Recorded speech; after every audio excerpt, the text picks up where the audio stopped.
காட்டில் எல்லா குருவிகளும் ஐஸ் ஃபேக்ட்ரியில் மணி அடித்ததும் வேகமாக உள்ளே ஓடும். அப்படி பரபரப்பாக போயிட்டு இருக்க ஐஸ் ஃபேக்ட்ரியோட மேனேஜர் கழுகை பார்த்தா எல்லா பறவைகளும் பயந்துக்கும்.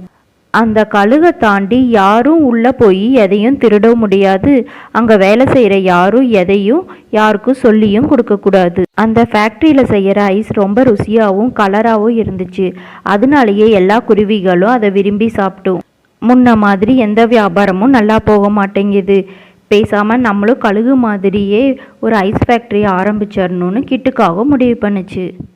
கிட்டுக்காகவும் ராணிக்காகத்துக்கிட்ட, நீ போய் கழுகோட ஐஸ் ஃபேக்ட்ரியில் என்னென்ன பண்ணுறாங்கன்னு பார்த்துட்டு வந்து எனக்கு சொல்லு, அதே மாதிரியே நானும் ஐஸ் செய்யறேன்னு சொல்லுச்சு.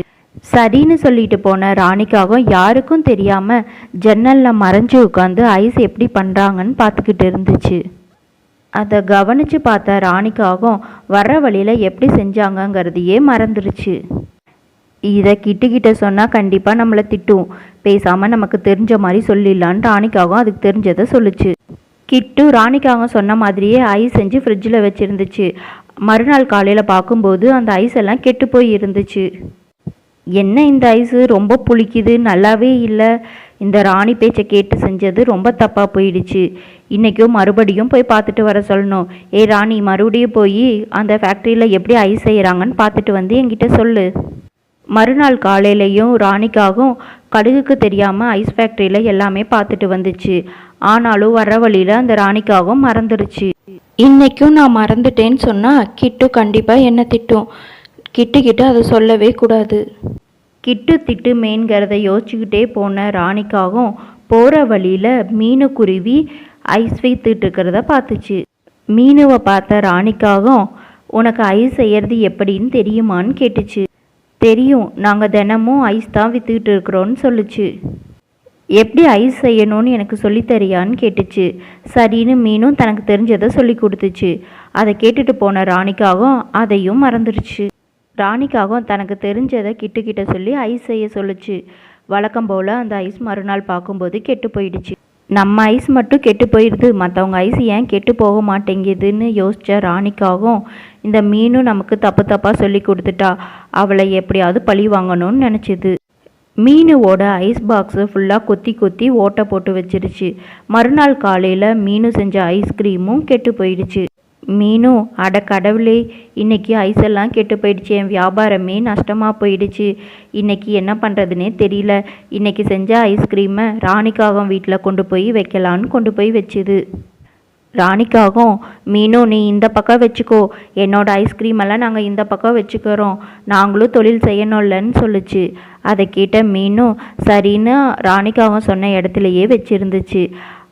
மீன் போன கொஞ்ச நேரத்திலேயே ராணிக்காகவும் ஐஸ் எல்லாம் எடுத்து விற்றுட்டு தன்னோட கெட்டு போன ஐஸ் எல்லாம் மீன் வச்சுருந்த இடத்துல வச்சிருச்சு. மறுநாள் காலையில் மீனுவோட ஐஸ் எல்லாம் கெட்டு போயிடுச்சு. ராணிக்காகவும் மீனுவோட ஐஸ் எல்லாம் விற்று சம்பாரிச்சுக்கிட்டு இருந்துச்சு. என்ன, என்னோட ஐஸ் மட்டும் கெட்டு போயிடுச்சு, ராணியோட ஐஸு கெட்டே போகலையேன்னு மீன் யோசிச்சது.